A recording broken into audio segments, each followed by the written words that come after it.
Halo, ketemu lagi di episode kedua di edisi sejarah konflik Selat Taiwan. Kali ini kita fokus bahas masalah sejarah pertempuran tersebut. Untuk itu, kita iklan dulu yang mau lewat. For real military duty and are crack shots with a rifle. If they ever get into real frontline action, they'll give a good account of themselves. Shot with a rifle. If they ever get into real frontline action, they'll give a good account of themselves. If they ever get into real frontline action,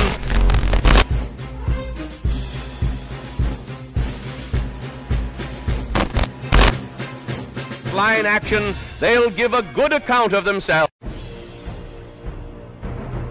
Di awal tahun 1955, serangan yang dilancarkan terhadap Kepulauan Yingjing yang berlokasi tepat di utara Kepulauan Tongzhou, serta pemboman yang terus meningkat di Pulau Kinmen dan juga Matsun.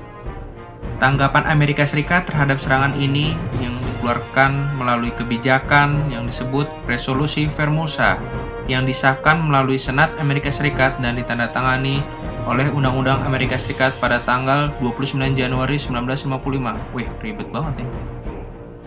Resolusi Formosa tersebut mengizinkan Presiden Amerika Serikat untuk menggerakkan angkatan bersenjata Amerika Serikat yang dianggapnya perlu dengan tujuan khusus pengamanan serta melindungi aliansi Amerika Serikat dari ancaman dan juga serangan terhadap musuh Amerika Serikat.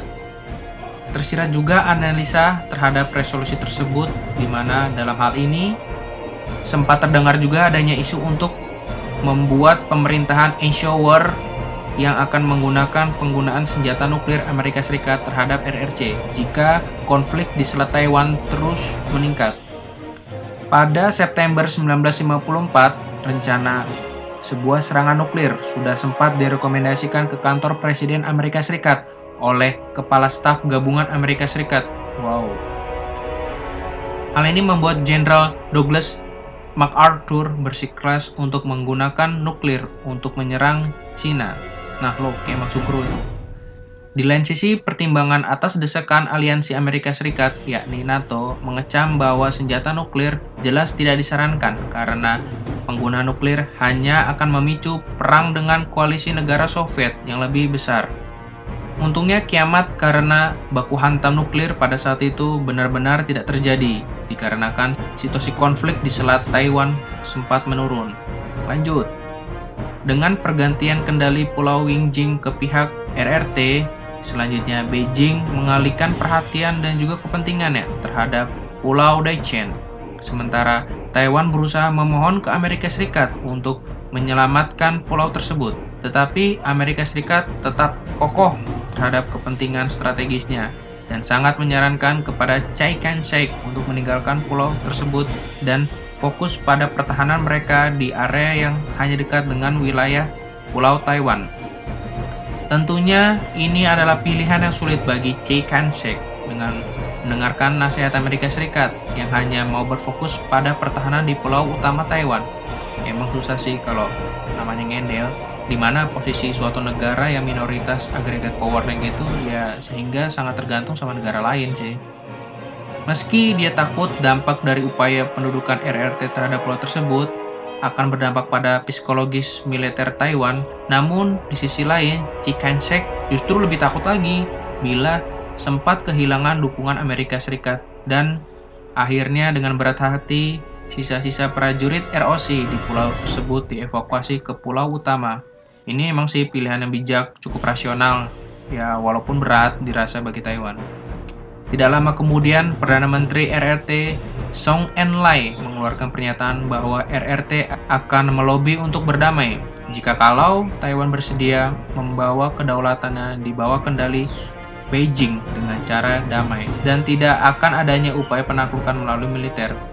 Pada pertengahan April 1955 di konferensi internasional yang diselenggarakan di kota Bandung, di mana konferensi skala internasional yang besar untuk pertama kalinya bagi negara Afrika dan juga Asia, Perdana Menteri China Zhu juga mengusulkan pada konferensi tersebut untuk menyerukan gencatan senjata terhadap Taiwan.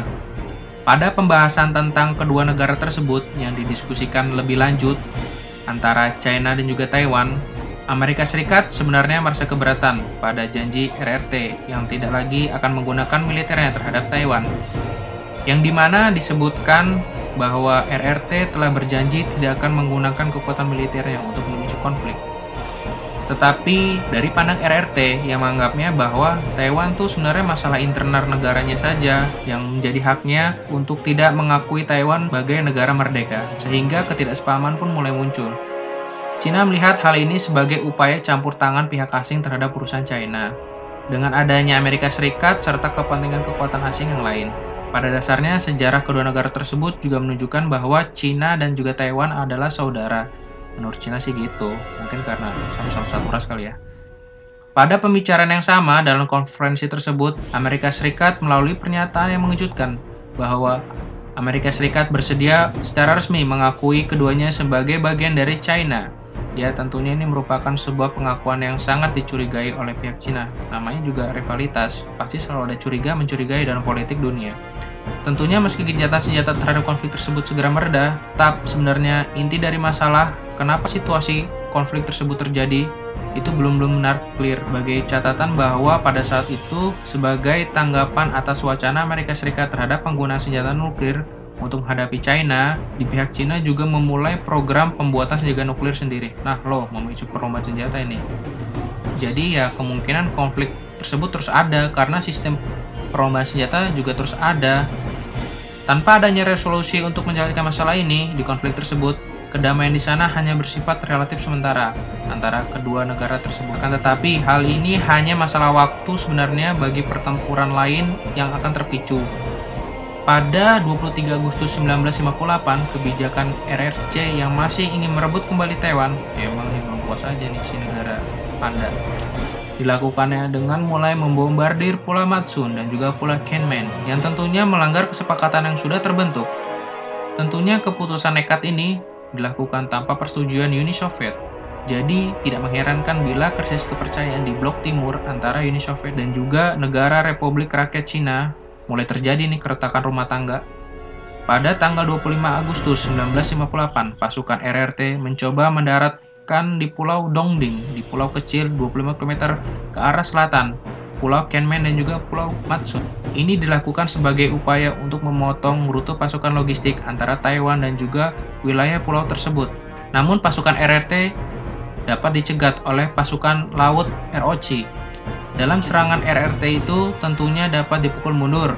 Kalian masih ingat nggak sih perjanjian fakta pertahanan bersama yang dibahas di episode pertama, di mana perjanjian pertahanan yang telah ditandatangani pada tahun 1954 antara Taiwan dan juga Amerika Serikat, sehingga atas dasar serangan tersebut Taiwan tanpa ragu-ragu meminta Amerika Serikat bala bantuan berdasarkan isi perjanjian fakta pertahanan tersebut. Tentunya Amerika Serikat menanggapinya dengan cepat melalui pangkalan militernya di wilayah Asia Pasifik untuk menggerakkan armada ke-7 Amerika Serikat ke wilayah tersebut, ditambah juga dengan mengerahkan unit artileri dan juga dukungan udara. Dukungan tambahan militer Amerika Serikat cukup untuk memperkuat pasukan Taiwan di Pulau Kinmen dan juga Matsun, dan akhirnya pihak RRT dapat dengan mudah dipukul mundur.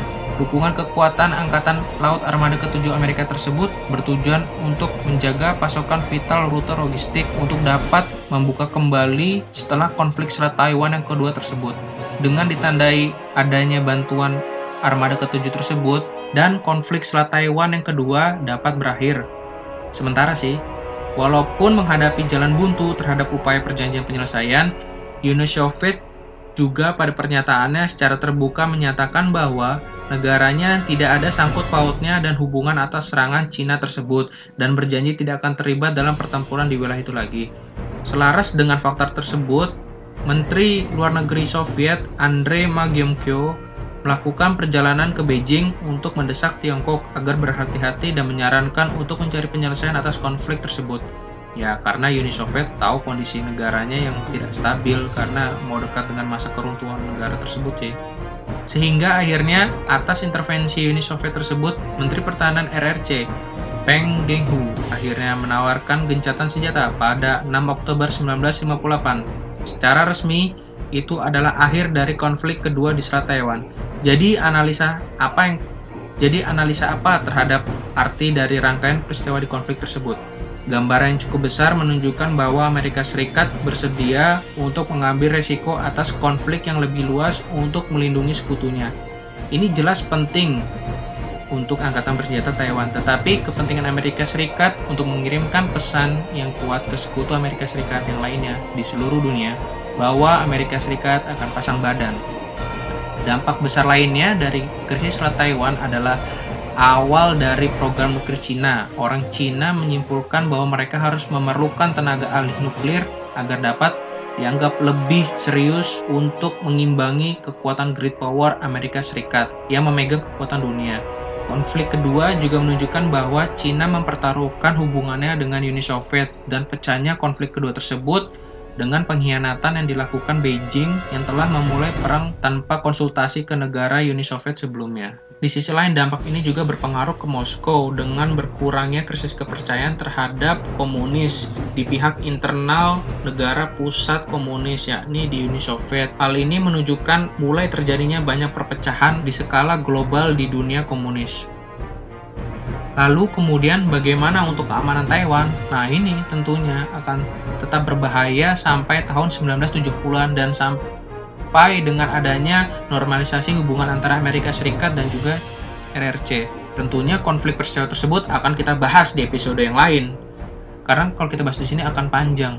Kami harap Anda menikmati dan juga mendapatkan analisa hikmah dari sejarah serta konflik antara China dan juga Taiwan dalam episode kali ini. Dan untuk memastikan Anda tidak melewatkan semua episode kami yang akan datang, kami pastikan Anda untuk membombardir tombol subscribe di channel kami. Konflik Perang Dingin yang terjadi dalam sejarah begitu unik dan menimbulkan keingintahuan apa saja kepentingan di balik konflik tersebut. Untuk itu, tetap selalu di channel Insight.